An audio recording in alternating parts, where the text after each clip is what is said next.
everybody. So we are so excited today to be here to look back at the year 2018 in the world of superhero movies.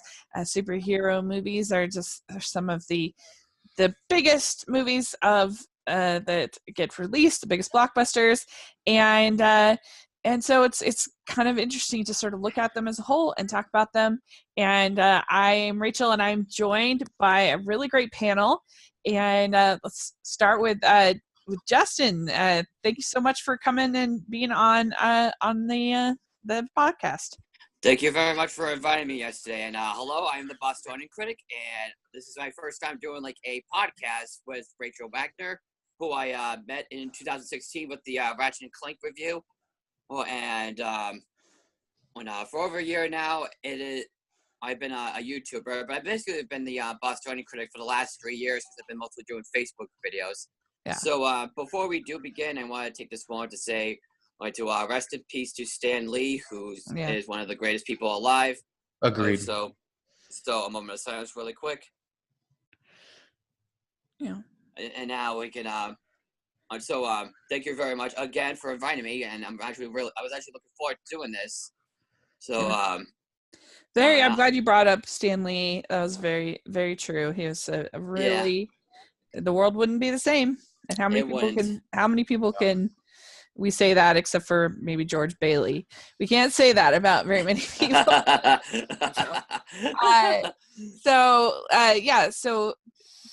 We became friends over Ratchet and Clank. And again, how many people can say that? Not very many. Because we both liked it.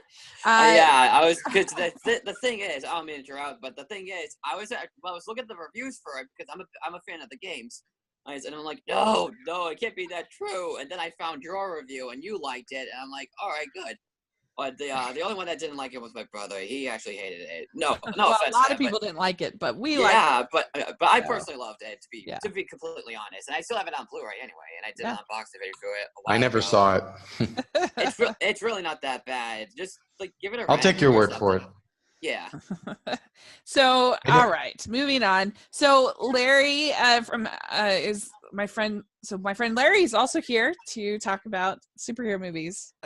Moving on to someone who unfortunately did not like Ratchet and Clank. Sorry. No, it's fine.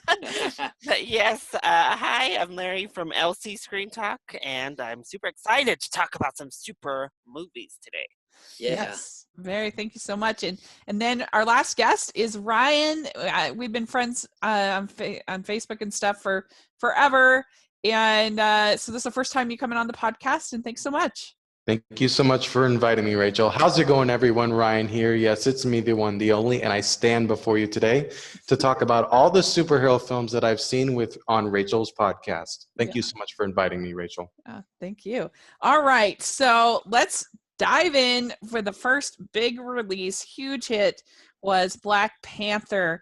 So I've never heard of that film before. Yeah, right. What? I'm just kidding. So Black Panther, I think it was a really solid MCU film. I think it is. It was really good. It was a great movie. Yeah. So I think what I liked the most about it was I liked Killmonger's clear motivations as a character, that he was trying to use Wakanda as a source for good to try to counteract the many injustices that he had grown up with and he saw. And so the fact that they were kind of hiding because they want to protect the adamantium or whatever, vibranium, it was shameful that they did that. And I thought that dynamic was really interesting. Like, do we protect ourselves and our culture and who we are, or is that being terrible when you could be out there serving and helping and people? So I thought that whole dynamic was great, really well done. I think I loved all the women; they were amazing. Really fun characters. I thought the only problem I had with it was I thought that when T'Challa is off screen, when we think he's dead, I think it sagged a little bit. I missed him. I was like, I need to see him back, and so that was the only part that that I would have tightened a little bit. I didn't really. People are like, "Oh, CGI is bad." I'm like, it was fine. I didn't care about that. Yeah, not the that's best, but kind it's of my not the main worst. problem. That's my kind of my main problem with the film, particularly at the climax, where you see this rhino coming towards the other characters. It felt like it was like a direct-to-video CGI or something, especially where Black Panther's trying to stop Killmonger, or instead of the big tunnel and the train stuff. It looked really fake at times. But the effects throughout the most part of the film are really good, especially Wakanda looks so fantastic and is so visually interesting. But that's where it should have improved more, the big climax. So they need to take a look back into that and then fix it up a bit. Or if they had a budgetary problem or something, which is pretty impossible because these movies get so much money. So basically, these MCU movies are like the Disney animated films, but but you'd probably know what I'm trying to talk about, right? Yeah. So it just didn't matter to me. I didn't really care about that. But I know other people it bothered them. But I know, Larry, what do you think about this movie? Oh, I absolutely love Black Panther. I know it's gotten a little bit of a kickback, especially in face of it possibly getting some pretty big Oscar nominations. I'm not sure about that. So I know that people are definitely getting like kickback to it, which is always the case. But I love Black Panther. I think that it was just such a first of all, cultural achievement. I think it's near impossible to talk about the film at large without just kind of talking about what a culturally impactful film it was. But the nation of Wakanda itself was such an achievement to have this really authentic, really genuine feeling nation that was like paying homage and tribute to a culture. Was really fantastic. And then I loved our characters. I really liked T'Challa. I think the women are so good in this film. Okoye instantly has become like my new fave female in the MCU. I think she's so awesome. And it works so well to work sorry. And it works so well in creating these awesome female characters without like taking away from T'Challa himself. The acting is fantastic. The CG in the third act is a little less than you'd hope, but it's nowhere near something like Justice League level to me, which had an even bigger budget. And I agree, it didn't take away. Overall, the visuals are fine. So I love Black Panther. Yeah, I'm glad you brought up that cultural impact, because it's not only that it was it had an African American cast, but that it was truly like steeped in Africa, in that lore, and I think that really meant a lot to a lot of people. And it meant so much because all of the other MCU films take place in like Metropolis, United States, or I mean, of course, Thor up at Asgard. But this just felt so different. The atmosphere, everything about it just felt so different than anything we had seen. So I thought it was great. Yeah, the way it was shot, they shot Africa or something, it was very nice. And it was very beautiful to look at. And then when we see Wakanda, it's very amazing. In the first part, it was basically in San Francisco, I believe, like how Ant-Man was.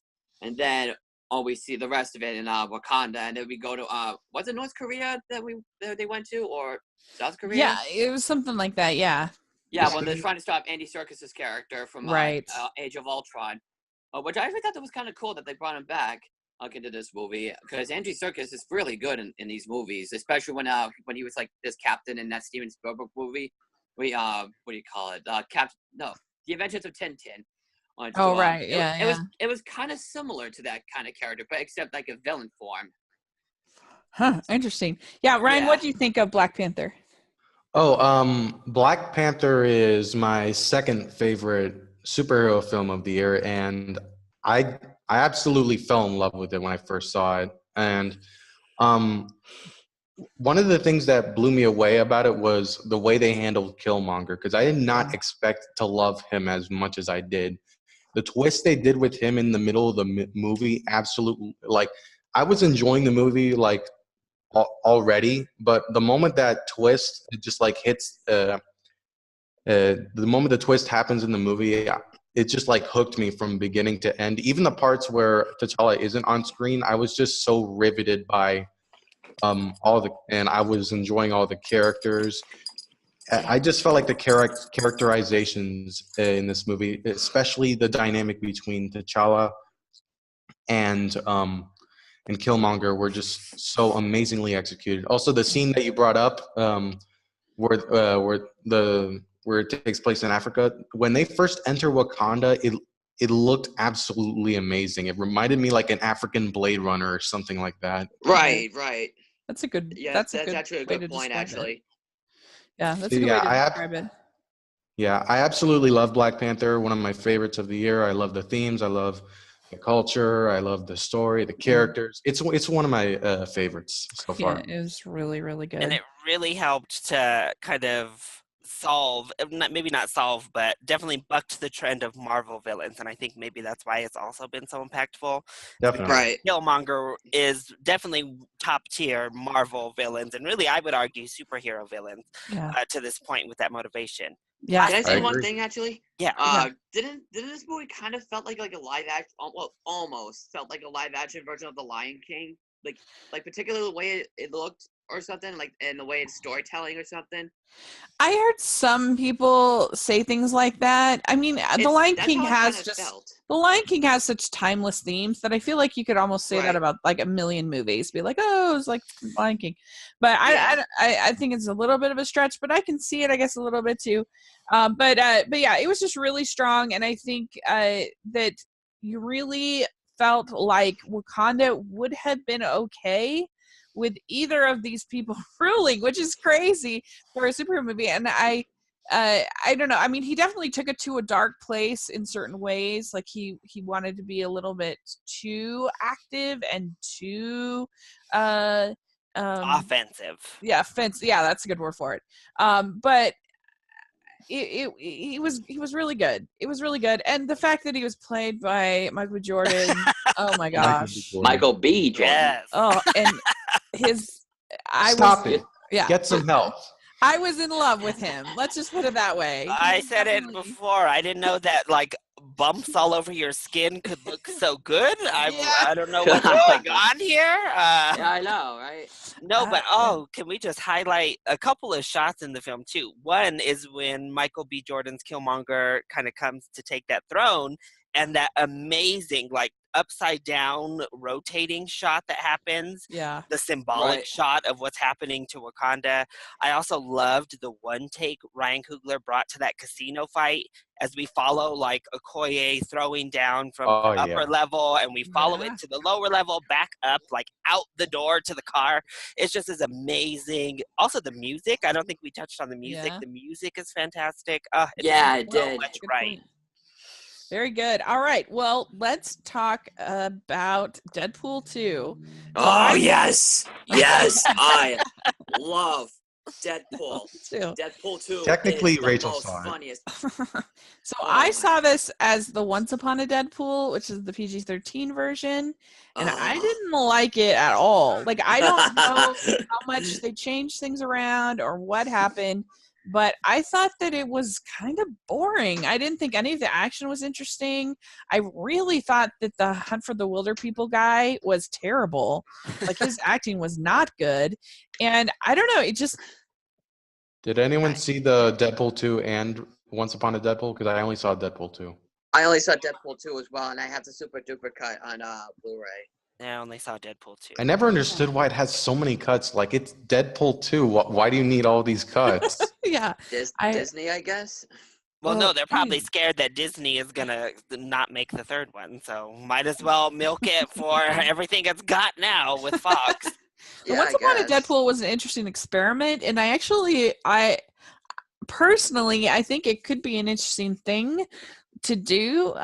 You know, I don't know. It was an experiment, but I don't know. I just was like, what? But Larry, what do you think of this? What do you think of Deadpool 2? Oh, I really like Deadpool 2. So actually, upon first watch, I laughed a lot. I thought it was fun, but I left like, okay, that was good. But I rewatched it recently, and I forgot how funny I thought the film actually was. I think so many of the jokes land. I will say that the kid is definitely a weak point. The character just in and of itself is pretty annoying. And I agree that the acting is not great. I also didn't love Juggernaut. I liked his feel, but I thought the CG on Juggernaut was not great. But Colossus continues to be amazing. I loved Colossus in this film, and I loved his relationship with Deadpool in this film. I loved teenage Warhead. I thought she was great in her smaller role. Josh Brolin was wonderful. He made a great Cable, and I thought Cable's motivations were also really solid, and his sub storyline was great. The X-Force was really funny. I just wish there was more of them. and of course, Domino kind of like steals the show a little bit. She's so good and so much fun in this film. So overall, I think Deadpool is a whole lot of fun. It has a great end credit sequence. It has a great. I love the end credit sequence. Yeah. Yes. I love the Oh, James God. Bond opening with that Celine Dion song. I thought that was great. So a lot to love about Deadpool too. Yeah. So you loved it, Justin? Yes. Oh my God. I'm sorry. I'm the biggest fan of these Deadpool movies. The first film I thought was the best of 2016. This is the funniest film of the year for me, at least for me, because what do you call it? Ryan Reynolds still kills us as Deadpool. I love Cable, all played by Josh Brolin, especially when he played Thanos in Infinity War, which we're gonna get to soon. Colossus still great. Teenage Warhead is great. I didn't mind the kid character. I thought he was kind of fun. I thought he was kind of cool. Well, I mean, it wasn't great, but I liked him fine. On the action, I thought the action was great, and the jokes in this movie nailed bullseyes for me, and especially the post-credit scenes where we see Wolverine from X-Men Origins Wolverine, and then the so-called Deadpool was in front of him, and then boom, headshot. And then he comes out, it's okay, it's me, it's fixing the timeline here. And then he shoots him once, shoots him again, and shoots him a million times. That killed me. And what also killed me was where Ryan Reynolds was looking at the script, and then when it showed Green Lantern, everyone was like shocked, and then boom, another headshot right through his head, and then Deadpool was like, "You're welcome, Canada." And if you see the supercut, he changes Hitler's diaper. Yes, I saw that one. I was like, "Oh my God!" That was dark. I can see why they left that out. Yeah. So you liked it? I liked it. I did not love it. Nowhere near as much as the first one. The first one to me is like one of my favorite superhero films ever. And the sequel, I knew like it wouldn't quite live up to that, but I mean, it was still a decent sequel. I still laughed. Like the comedy in the sequel is like, and the action, all of that is like very well handled. I laughed like constantly throughout the movie. My favorite joke in the movie is where like he's fighting Cable on some sort of like vehicle where there's like prisoners, and when Cable shoots the guy with the long hair that Deadpool made fun of, he's like, "You killed Black Tom, you racist son of a bitch." That made me laugh my ass off so much. But with its story, I wasn't really a big fan of its story. I hated what they did with Vanessa's character. It just felt like you go from this love story to killing her off in the second movie, and just to bring her back at the end. Like, I honestly felt that wasn't handled very well. And it was also kind of uneven, the story as well. It was kind of all over the place. Whereas the first one was a little more focused. But even then, with the problems I had with it, I did still enjoy it and pop it in every now and then. Just not a favorite of mine personally. Yeah, fair enough. Okay, so let's talk about the big one, Avengers: Infinity War. Oh yeah. So this is our big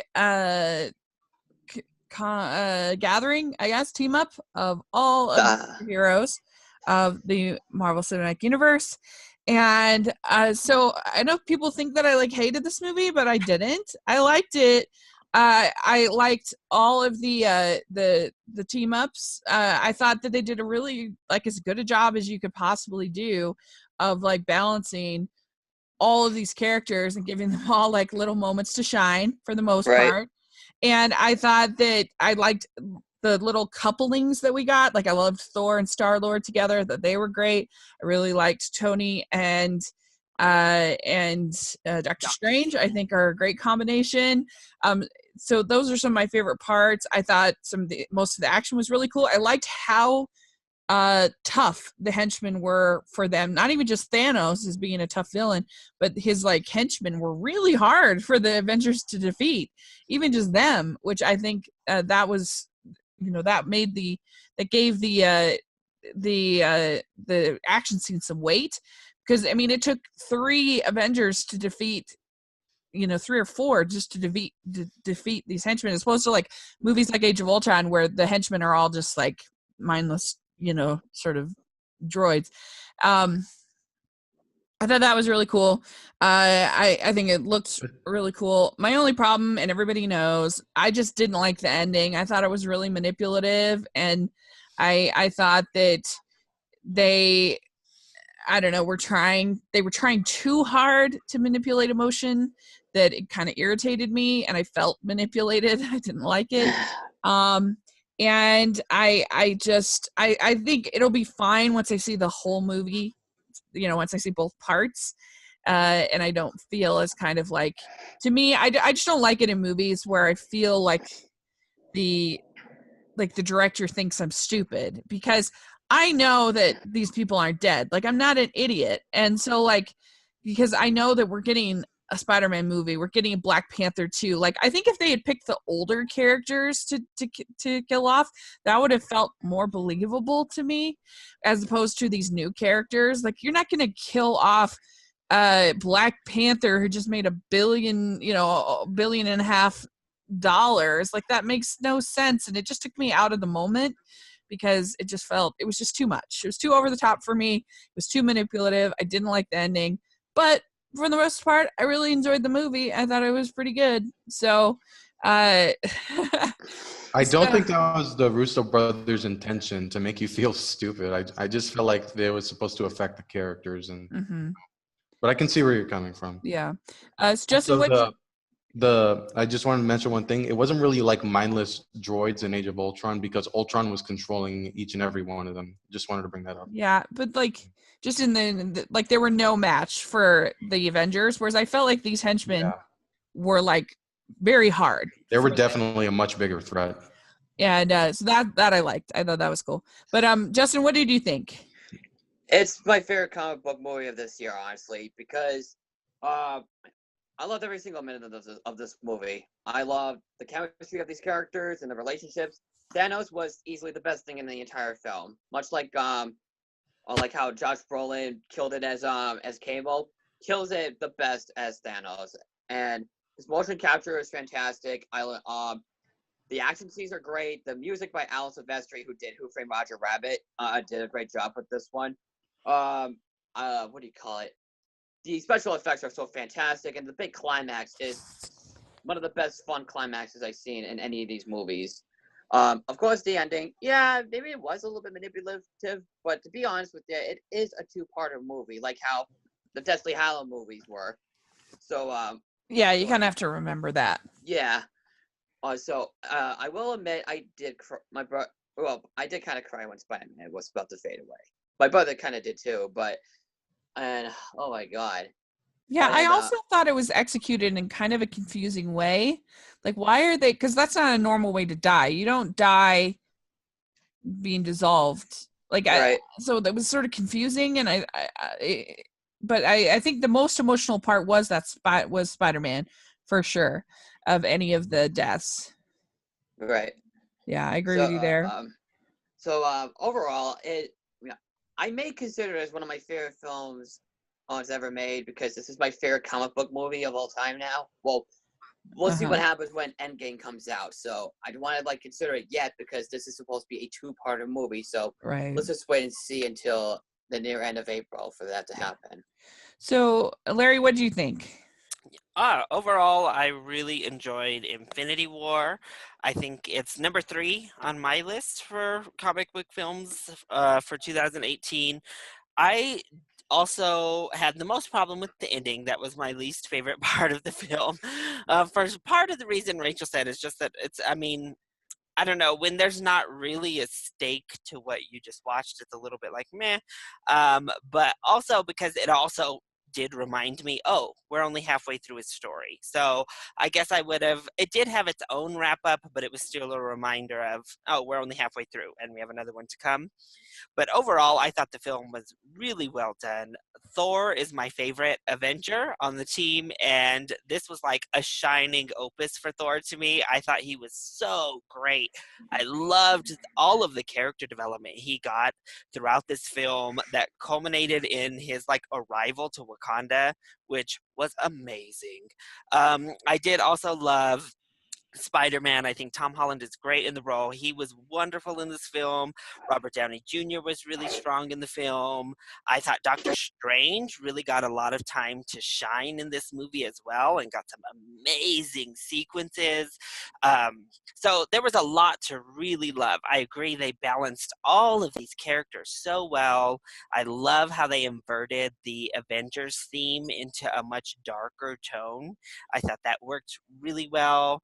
A couple other things that I kind of were a little bit nitpicky. So as much as I loved Gamora as a character and that we actually got some of Gamora here, what I didn't love is that I really feel, so this might be SJW of me, so apologies, but I really feel Gamora was reduced to a girlfriend and a daughter when she's supposed to be the most lethal assassin in the entire universe. Her entire plot in this movie literally revolved around her relationship to Star-Lord and her motivation to him, and her relationship to Thanos and her motivation to him. So I kind of had a problem there. But I thought it that's really kind of it. humanized her. I mean, I thought she was humanized in the way they fleshed her out. I just didn't like that literally her entire character arc was to motivate the two men in her life. I thought that was a little bit disappointing. I see. But overall, I think it was a really, really solid, action-packed blast of a film to watch. Yeah, I agree. I mean, especially because the whole thing with Star-Lord and her making a promise to not, him not keeping his promise that he made to her was interesting. So Ryan, you loved it, correct? Yeah, it's my favorite film of the year so far, actually. I've seen like no movie this year has impacted me, though I'm with Bostonian on this one. I absolutely adore this movie in every front. And Yeah.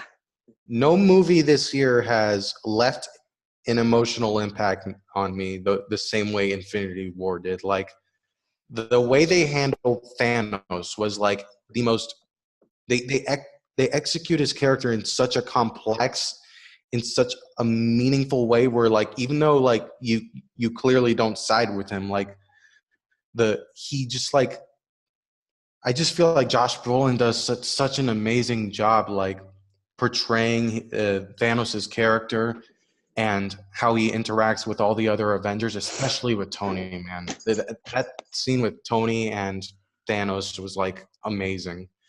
And the way it just like balances all these other storylines and how they just come together to form this one big movie, it just like the Russo brothers never cease to like blow my mind. Like I just feel like they should just direct every MCU movie from now on because they're like the best in the business, I think, personally.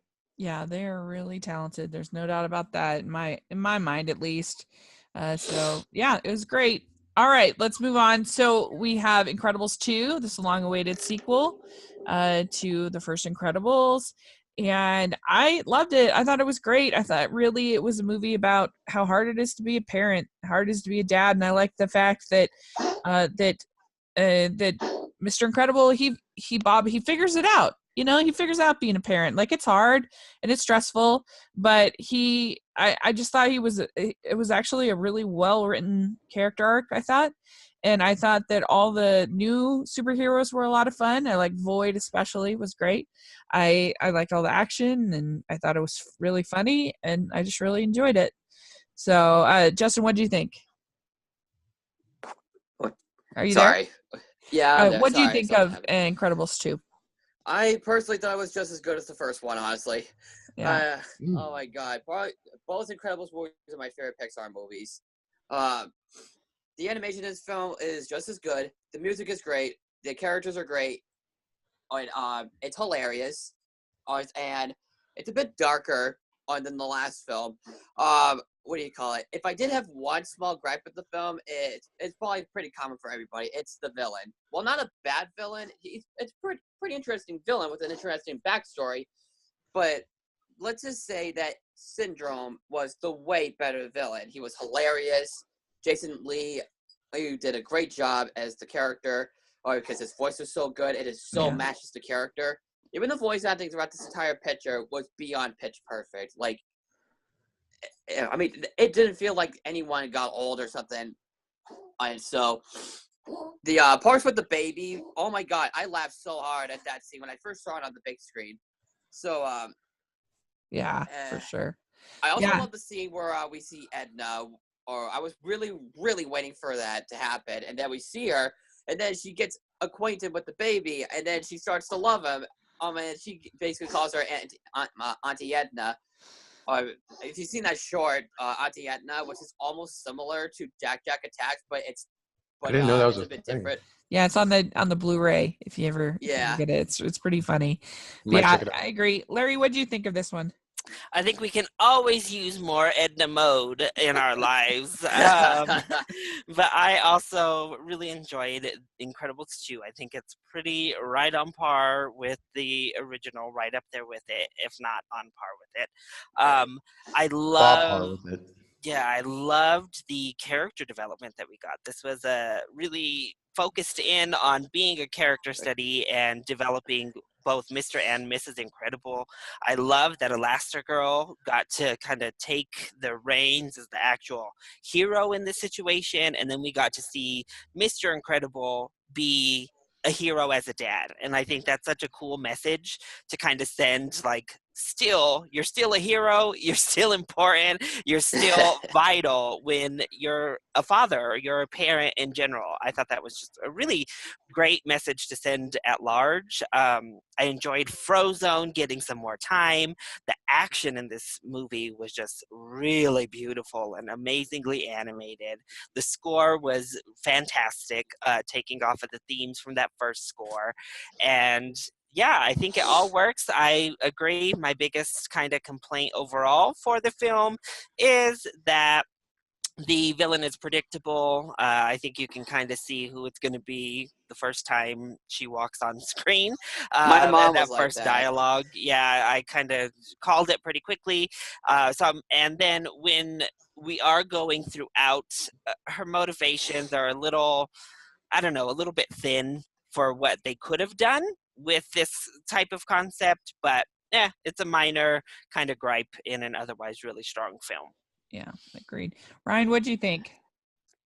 So yeah, I loved Incredibles 2, not as much as the first one, not as much as you guys, but I still really, it's still a great sequel, I think. I loved how they followed up the first film and gave the Parr family like new obstacles to overcome, and like they made the side characters shine a little more. I'm with you all when I say that the villain is nowhere near as good as Syndrome. Syndrome I think is probably my favorite Disney and Pixar villain combined. But even if I think the climax is a little like isn't as strong as it was in the first one, and the characters weren't as explored as in the first one, I did still overall love the movie, and I thought it was a great sequel to follow up the first one with. And I'm just so happy that it exists. Thank you, Brad Bird. Yeah, he did a great job. All right. Well, Larry and I can talk real quick about Teen Titans Go to the Movies. So, all right. Yeah, I'm gonna pass on this one. Yeah, me I too. haven't seen this. So this movie, I had no, like you two, I had no experience with the property. I had no bias against it. I went in and saw it at a screening, and I thought it was absolutely hilarious. I laughed a lot probably the most of any comedy this year, maybe except for Game Night. I thought it was so funny, and they have a hilarious gag where they go back in time and they change all the origin stories of the superheroes so that they don't become superheroes, and it really paid off. Was really funny in my opinion. And just really all the gags I thought really funny. I kind of liked that they had, all the jokes about Batman, Batman v Superman was really funny. They they were joking about that, and I don't know. I really liked it. I thought they was a very good script, and they did a really good job. Larry, what do you think? Yeah, I loved it as well. I was the same as you all. I've never watched Teen Titans Go, the series, so I had no really preconceived notions. I didn't think the trailer looked great, so I was kind of like, oh, well, I guess we'll see what we're getting into. But I thought the film was really fun. I was also laughing throughout. That time traveling sequence was amazing. I thought it was so funny. That's like top notch meta humor to me. um, but I basically think this is like Deadpool for a younger audience without all the cursing. But I think it's executed pretty on par with how well Deadpool executes that style of humor. There's a few too many like gross out, potty, juvenile humor jokes that are just like randomly thrown in, and some of them go on a little bit long. And that really is what detracts from the film overall. But I love that original song that they had in here. Yeah, I mean, really, so funny. I loved them, of course, poking fun at things like Martha, poking fun at things such as the names of some of these supervillains that like Aquaman has, I thought was great. So, and then also the importance of a film and like getting your film. I thought it was great. Plus, Yeah, I love that last line from Batman. It's so funny. Yeah, there's a great joke where he's like, the Batman and Superman are like, "Oh, your mother's name's Martha, my mother's name," and then he's like, "But what is your father's name?" Then they go back to like killing each other. Yeah, it was very funny. So I really enjoyed it. I think people should check it out, and I thought it was well animated enough to make it work. So, all right. So we have Ant-Man and the Wasp. And this is the sequel to the first Ant-Man. I actually like the first Ant-Man, I feel like, more than most. I thought it was really a fun little heist movie, and I enjoyed it. Yeah. It was funny.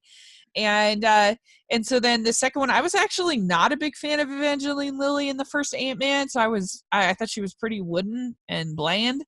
But then in this one, she totally nailed it, and she did a great job. I thought she was probably the highlight of the movie. After something like Incredibles, after something like Infinity War, this was definitely a nice sort of breath of fresh air. It's very forgettable, but like I still enjoyed it. I had a good time watching it. I know you haven't seen it, Justin, but yeah. Larry, what do you think of it? Yeah, so I had a lot of fun with Ant-Man and the Wasp. It is a little bit of a forgettable entry in such a crowded year, and I mean, when you have Black Panther and Infinity War, it's hard to like follow those up with a much smaller scale intimate film like this. I think that I enjoyed the humor more in the first one, certainly, and I really enjoyed some of the character development with Ant-Man himself. However, this one really upped the ante on the action sequences, and I think that has a lot to do with the Wasp, because it was actually a breath of fresh air to get a somewhat more competent person in a suit, because she could actually like do superhero-y things much quicker and easier because she was already accustomed to it all. But I love how they use the technology of shrinking throughout the film and getting bigger. Everything from the Hello Kitty gag to like driving underneath other cars and then getting big. I thought that all worked so well. That scene where she is like running across that knife and like dodging, getting bigger, smaller. Oh, all the action in this film tenfold was much better than the first. So the villain was something that I think was touch and go because she wasn't a very charismatic villain. And again, coming off of Killmonger and Thanos, it's a hard act to follow. But I think the villain was okay. I think she had a good motivation to why she was doing what she was doing. And I actually really enjoyed that we had a moment of like turning that corner with her at the end of the film. Like she wasn't just a headstrong, evil villain, which I thought worked well. Evil. Yeah, I just think like Away. the whole Walton Goggins thing though was pointless. Like that whole him following them and adding on like all of these extra sub villain plots I thought was pointless, and I didn't understand why Walton Goggins and his gang even needed to be in the film at all. I loved the first post-credit sequence.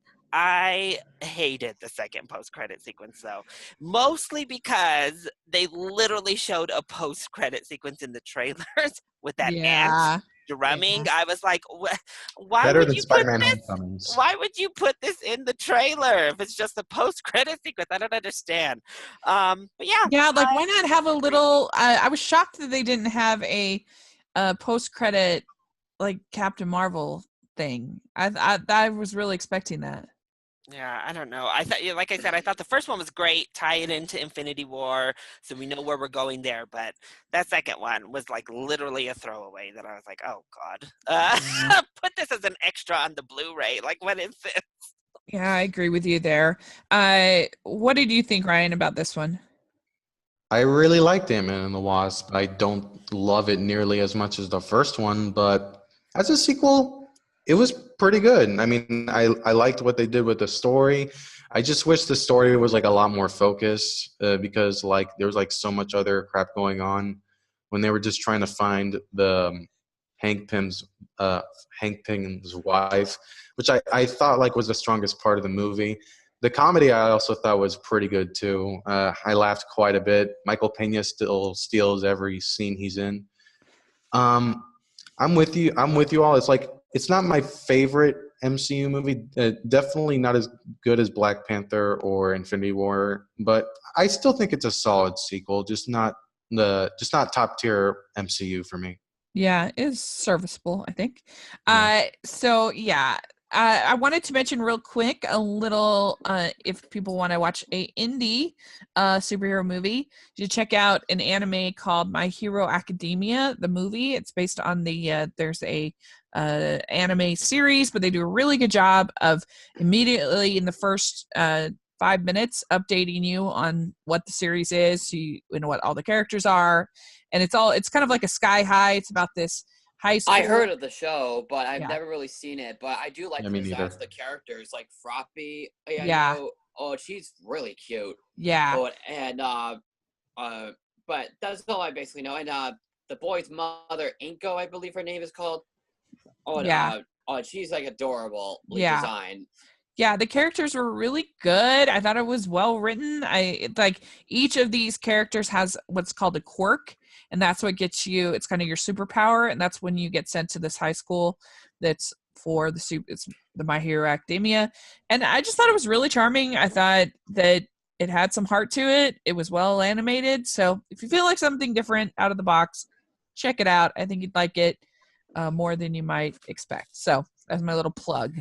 All right, so then we got Venom. Oh, that's yeah.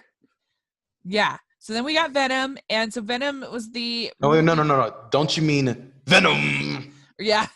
Yeah. And so Venom was the attempt by Sony to do a superhero movie without Spider-Man in it, and yeah, so for me, I thought the first like 45 minutes of this movie was rough. I thought it was slow, and I didn't like it. But then once like the action really started going, and like there was actually all of the interplay between Venom and Eddie Brock, then it got to be pretty entertaining and was fun and silly, and but I thought the startup was not my favorite. So what did you think of this, Justin? I thought it was a solid, entertaining film. Like you said, the first 45 minutes was slow.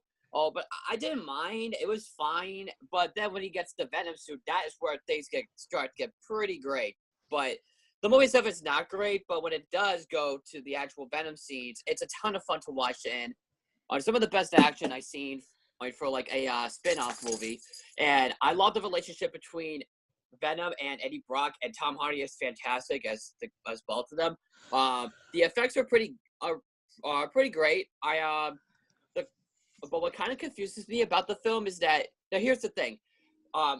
Since Eddie Brock says he was like a loser character, Venom says he's like a loser character too. And the other thing is that he wants to destroy the planet, but then later on he doesn't want to anymore. That kind of confuses me. I totally forgot about that actually.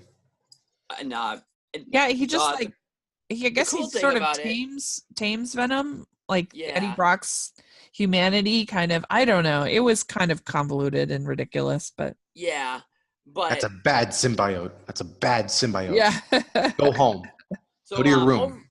yeah, I know, right? But overall, but the other problem I have with it is that I kind of wish the film was like it had an R-rated tone to it, because the way it was shot and the way the actions were, like the head biting stuff and everything, it felt like it was almost like an R-rated movie. And I feel like Sony kind of screwed up a little bit with this one, but overall I really like the film a lot. Like I say, like an 8 out of 10 movie for me. But yeah, and I probably would buy it on Blu-ray. So a good movie from the director of a really, really, really good movie from the director of Zombieland, which I'm actually hoping that Zombieland 2 will be good. So don't fail me, man. So that's my opinion about that one. I still actually enjoyed it, aside from the first 45 minutes, but which I thought was fine when I watched it. But so I'll have to rewatch it again soon. Yeah, I give it it's more of like a 6 out of 10 for me. But Larry, what do you think of it? Yeah, the first almost full 2 acts, really, but at least the first act and then maybe the half of that second one are pretty terrible. I think, like, really, but the saving grace of the whole film, I think, is Venom and Eddie Brock's chemistry and like the way they play off of each other. That like fun little dynamic and duo is a lot of fun to watch. I think that you can tell Tom Hardy is having a blast with the role, and I think Venom was a fun, funny character as he interacted. I would say the script is just such a mess. I mean, we started just talking about it just right there, but the script really is bad for Venom. From everything from dialogue points to character development to character motivation to how things unfold. Goodness. Michelle Williams' character, I don't really understand why she was even there. I kind of agree. I don't know what her point was. I don't. Oscar-nominated actress. Like what? Just completely wasted. I don't know what this character was. It was like, okay. So for every like great moment, I thought there was at least one terrible moment to go along with it. Personally, Riot was an okay-ish villain. Riz Ahmed, I think, tried with the role, but again, it was a little underdeveloped. Also, what was what's her name? Chris Evans' ex-girlfriend. Jenny Slate. Jenny Slate. Also, Jenny Slate's character could have had so much more and could have been a great character, but they completely botched that as well. So, I mean, Venom, it's definitely my least favorite of the comic book and superhero films of the year. I think it's definitely the weakest made one from just a filmmaking standpoint as well. There's fun, but there's a lot of mess too. Yeah, I agree. I agree with you. What do you think, Ryan?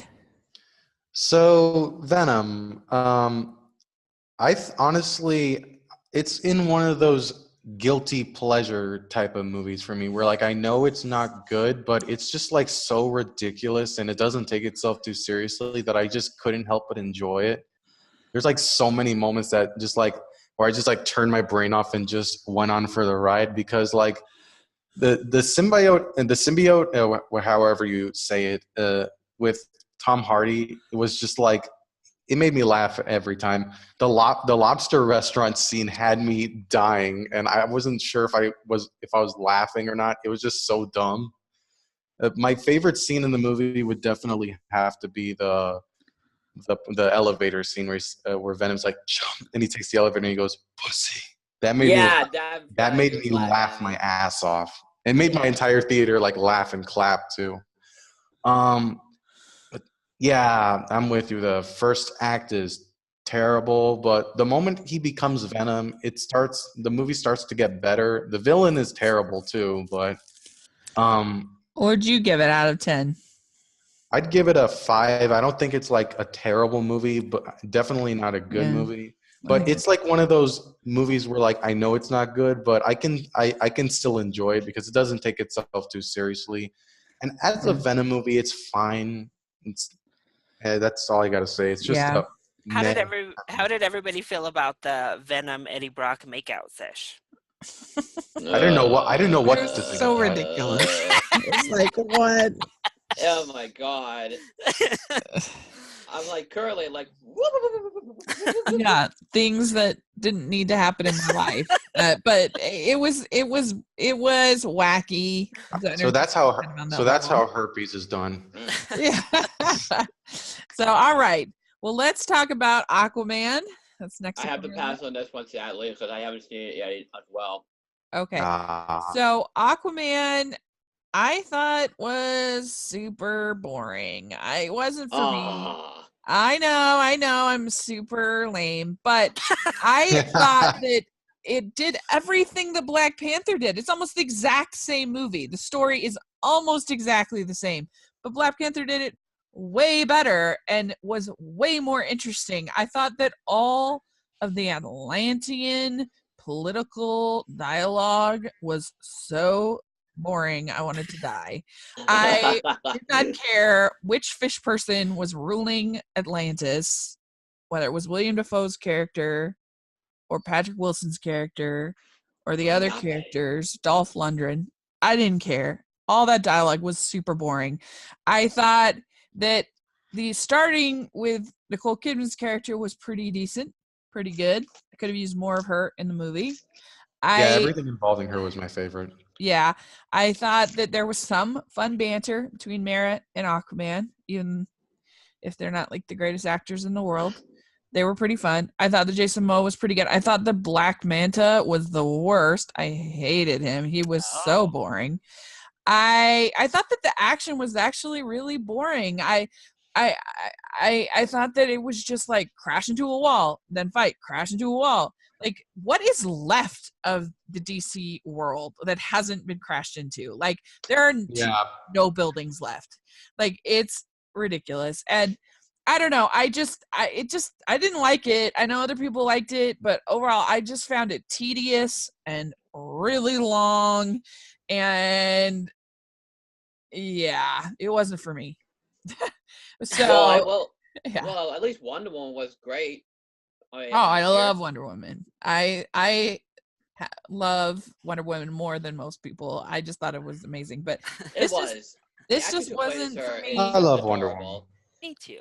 Yeah, it just wasn't for me. I didn't like it. I thought it was, like I said, especially the fact that you just had Black Panther earlier this year with almost the same story, with the half brother and the brother coming back, different which one should be the ruler, and I don't know. So Larry, what do you think of it? Overall, I enjoyed Aquaman. I had fun with it for the most part. I think, again, like Venom, the script for me was the weakest aspect to Aquaman. We definitely like wane in and out of overly cheesy. Like, it gets a little too cheesy for me personally at times. And then some of the logical fallacies that take place, I'm like, wait a minute, okay, I really have to turn my brain off a bit much in moments. So I thought the script was the biggest failing aspect of the film. I agree. I wish we had more Nicole Kidman. I was glad that she did not disappear forever, but I was like, oh, we could have used a lot more of her in this film. But I thought Jason Momoa, I mean, what a feat to make the character of Aquaman cool. And he just did it pretty effortlessly. I think he was perfect casting choice for them to make for the character. I Amber Heard, her portrayal of Mara, I guess, is fine. It wasn't great. It wasn't really terrible. But I did like Mara as a character. So that's the one part of the script I think maybe did do well, is I thought that they made her a really strong character without it being like in your face or anything. I just thought she was a really good female character to have there. I enjoyed Patrick Wilson as the villain. He gave me just enough camp and over the top that I was on board with it. That's the kind of villains I gravitate toward, is those kind of campy, ridiculous ones, if the film calls for it, and this film definitely did.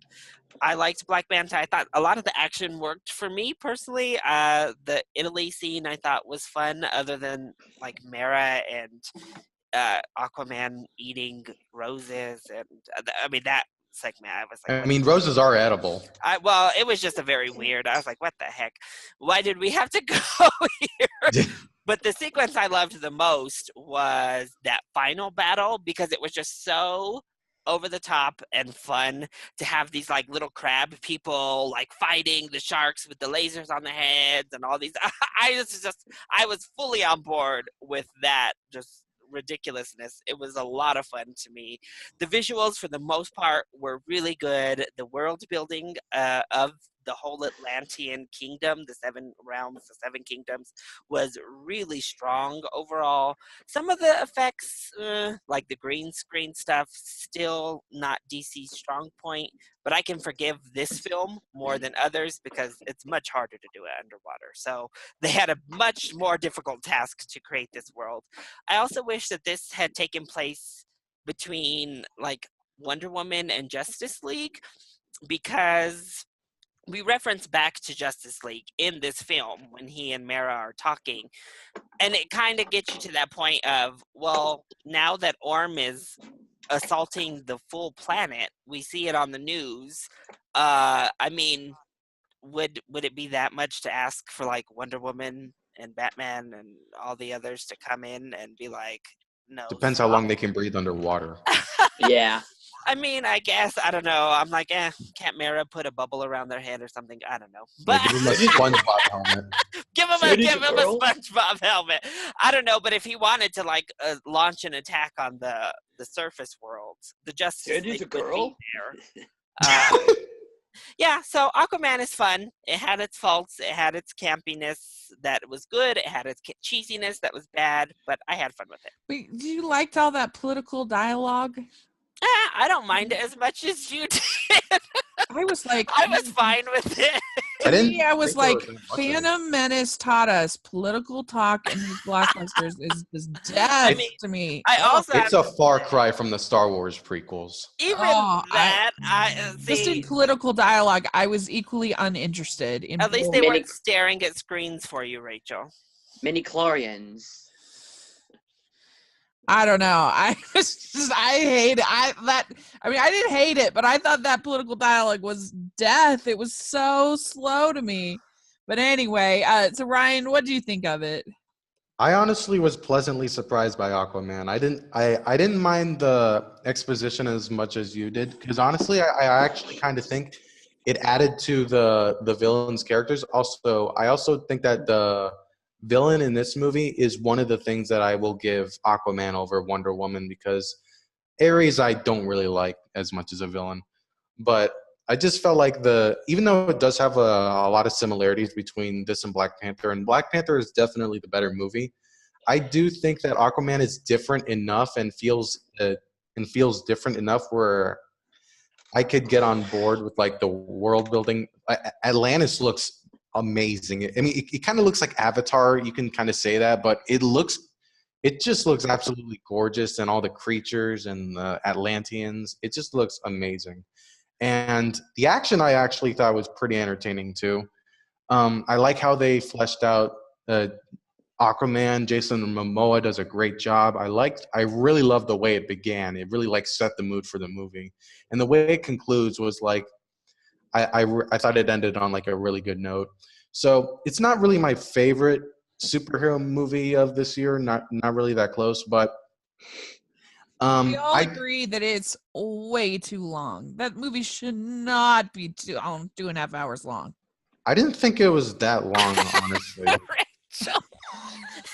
um, I just I thought it mean, was a really so long. I was like, maybe if I would say rewatch it again, it'll get longer. I don't you know. could But have I definitely just shaved some parts, Wah, but it wah, wasn't that long. wah. I mean, definitely, they should definitely cut out some of the stuff with Black Manta. I will agree with you. He 2 was. hours and 22 minutes. I mean, I do Wait, it find was that long? It It was didn't that feel that long. long. I find it a bit strange. So this is what's weird for me with the DCE EU, and this is their problem, that they would have a Justice League film shorter than a solo Aquaman film. I mean, that is Yeah. strange, but I think that has more to do with Justice League personally than Aquaman. All right. Well, so long story short, I really enjoyed Aquaman. I thought it was a really fun movie with some good character, and it had a lot of heart. And I liked the world building with Atlantis. That's how I feel about it. Cool. Very enjoyable movie. Good. I'm glad you guys enjoyed it. It was rough for me, but hopefully the next one will be better because I think it has some good ingredients. Like I said, I like Mara and Aquaman. It's gonna have a lot of Black Manta, Rachel. Oh, Black Manta. I mean, Black Manta is not as bad as the villain in Venom. No. I mean, he's not good, but he's not. I mean, he was just unnecessary. Yeah, it was like, why is that even there? Cut it out. I don't know. I just, You know what I kept trying to be like, I don't want to be that person who's like a DC hater because I'm not. I loved Wonder Woman, but this movie just didn't work for me. I thought it was dull as soup to me. I was just like not feeling it. You know But what anyway. I would have done with Black Manta. Black Manta. That's what I meant to say. What I would have done is like they could have like opened up with him and watching his father dying, but they should have left his character there and left him for a sequel and have it been like a big reveal, like kind of like how the Russo brothers did in Winter Soldier with Bucky. I felt like that would have been a much stronger idea for them to go with for Black Manta instead of like squeezing him in this movie. Yeah, that would have been better. Anyway, so yeah, let us know in the comment section if you like Aquaman or if you're a grumpy person like myself.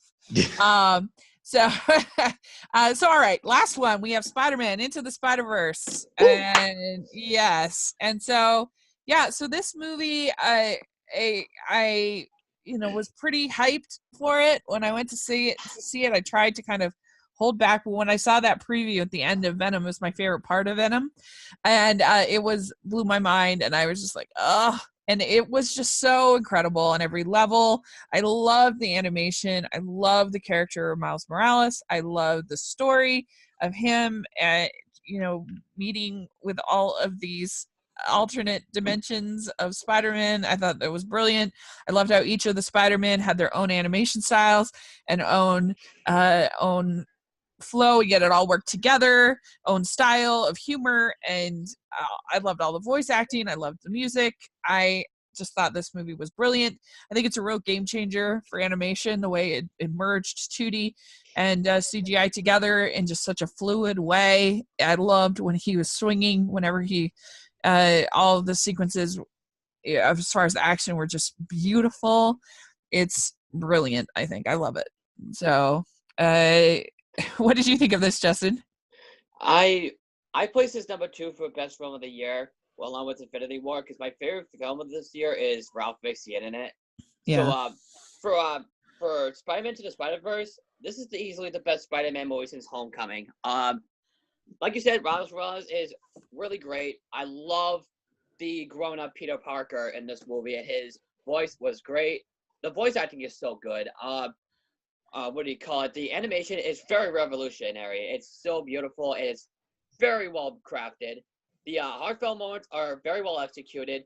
The death scene of his uncle is a very well tearjerker scene. This is what I thought about the death scene in Rogue One, A Star Wars Story, where Flynn's character, which I hated in that movie. Yeah. Oh, no, Jen. Sorry. So did you like Homecoming better than this? You said No. I said that this Into the Spider-Verse is just as good as Homecoming. But I will say that Homecoming is the best live-action Spider-Man movie. But this Uh-huh. one is actually the best Spider-Man movie in general because of its animation quality and the way it's like a comic book movie. Yeah. The story is very well executed as well. The villain is pretty cool, Kingpin. I actually am kind of glad we actually got a movie with Kingpin. I never heard of Tombstone, but when my brother told me who he was, I thought he was kind of cool as well. The female Doctor Octopus was great. Oh, so good. The other characters are great too. Penny Penny was the cutest thing in the movies. Spider-Ham was adorable. Nicolas Cage was really good as Spider-Man Noir because the first time I heard about Spider-Man Noir was on a video game called Spider-Man Shattered Dimensions, which this movie actually kind of felt like it. It kind of felt like it was the same thing as Spider-Man Shattered Dimensions, but this is basically its own thing, and it has its own charm and creativity, and it's in the story as well. The action scenes are phenomenal. They're just really great to look at. The climax kind of reminded me of Big Hero 6, and this is like the Sony animated film version of Big Hero 6 and The Incredibles. And who would have thought? Because here's the thing. I'm not a huge fan of Sony Pictures Animation, even though they make some good movies, like the Hotel Transylvania movies I actually personally really love. Van Surf's Up is great. What do you call it? But how do we go from the worst movie I've ever seen in my life, and of course I'm talking about the Emoji Movie, to one of the best animated movies I've ever seen in my entire life? Wait, Nicolas Cage was in the Emoji Movie? No, oh, wait, I'm no, talking No, about Sony Animation. Sony. Okay, Yeah. So, I mean, oh my God, I hated the Emoji Movie. It's still the worst thing I've ever seen in my life. Yeah. If you see my Extreme Rant video, Rachel, oh my God. Yeah. So, Larry, what did you think of Into the Spider-Verse? I absolutely loved this film. I think it is so good. First of all, the animation is stunning. I mean, that's kind of the starting point of it all, is that what an innovative, game-changing animation style that they implemented here. And I don't think we've seen anything so innovative in film. Certainly in 2018, it was amazing. But deeper than that, I think the story and the characters were fantastic. Miles Morales was such a wonderful protagonist, and I loved his relationships with Peter, but most importantly with his father and with his uncle. I thought they really developed those all very well. They developed his failures and him leading up to becoming Spider-Man really well. So that point where we finally take that leap with him, it's amazing. It's extremely gratifying. Any movie that can make me really enjoy just straight up exposition, I have to applaud. And this film does it 5 or 6 times, where we have characters literally coming in and giving us exposition and giving us their backstory, but it's done in such an inventive and beautiful way that how can you not just fall in love with it? Plus, I love the self-referential meta humor here as well, making fun of Spider-Man 3 and that dance sequence, the popsicle, the album. That made me laugh. It was all just so good. The comedy, I love Doc Ock as well. I thought she was great. It all just works. I really find little to no fault in the film. I think it was really something special. Yeah, I agree. Ryan, what'd you think? I overall love the movie. I don't love it as much as you guys, but honestly, I can totally understand where you guys are coming from, because I do think that it's a great movie with a lot of great characters, great story, great message. The animation I love the style of the animation. Yeah. I love how it references the comics. It's a very it's like a very self-aware movie, but it also tells its own story. Which I just feel like is very well executed. I think the problem I have with it the most is that I wanted more from the side characters, mainly the other spider people. Same thing with Kingpin. I felt like they should have delved more into his motivation of him bringing his family back, because I loved what they were doing with it, but it just wasn't enough for me. I also felt like the origin story they gave Miles Morales is pretty similar to past Peter Parker origin stories. But with that said, though, I do think that it was all pretty well executed for the most part. It's not really my favorite. It comes at a very solid third place when it comes to superhero films for this year. I still love Infinity War and Black Panther more. And in animation wise, it's my second favorite. And I don't think it's quite my favorite Spider-Man movie, but it does come pretty close. But I overall love the movie. It's a great love letter to all the things Spider-Man. That's all I gotta say. Yeah, I think so. So yeah, we should just say before we close. So I guess like you just said, your favorites, your favorites were Infinity War, Black Panther, and this. What about you, Larry? What would you say are your favorites for superhero movies? So those I have the same top three, just a different order. My favorite was Into the Spider-Verse. Second was Black Panther, and then third was Infinity War. Mm-hmm. Yeah, for me, I would say my favorite is Spider-Verse. My second favorite would be Incredibles 2, and then my third favorite would be Black Panther. What about you, Justin? I have. What do you call it? Let me just count one quick. You're fine. All right, Black Panther, Incredibles 2. All right, so Black Panther would be my least, but I do love it. What are your top three? Top three, it would be Incredibles 2, Into the Spider-Verse, and on Infinity War. Great. Okay, great. Well, thank you guys so much. This was a lot of fun. I really appreciate taking time out of your Saturday. Thank you for inviting me. Yeah. And so why don't you all just, starting with Justin, why don't you tell us people how they can find you on social media? And okay. Yeah. Well, you can find me on YouTube, obviously. But I have like 48 subscribers right now, so I want to grow. Like you are, Rachel. So you can also find me on Twitter and Facebook, and of course Stardust. So that's pretty much I have to say. Yeah. So great. And Larry, where can people find you? Yeah, so you can find me here on YouTube where I do reviews as well as a ton of countdowns and rankings recently for the end of the year, and like fun little lip sync videos or like comedy sketch type stuff.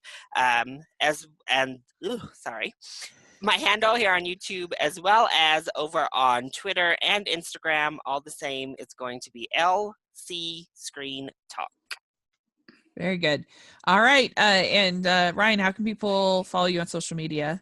Well, on YouTube, my channel is Ryan R020397. It goes under the name Ryan's Channel, and that's pretty much my Stardust username as well. So you can find me on those two platforms pretty often. Great. I think I forgot to say my my thing, and I'm actually the Bostonian critic. So I think I just forgot to mention that. Well, I did mention in the beginning part of the video, but just in case if you guys forgot, so I might as well say right now, I am the Bostonian critic. So that's pretty much what I have to say now. Great. Yeah. And all I have left to say is I post movie reviews, video game reviews, video game LPs, and all that good stuff. Same here. So thank you so much for watching, guys. This is Ryan signing off. Okay, great. Yeah, and you can find me at Rachel's Reviews on iTunes and on YouTube, all over social media. And so make sure you follow and leave your ratings and reviews. Very helpful for me if you can do that. And thanks again, and we'll look forward to more superhero movies in 2019. Yep. So, thanks again, you guys. Really appreciate it. Thank you. Bye. Bye. Bye, everyone.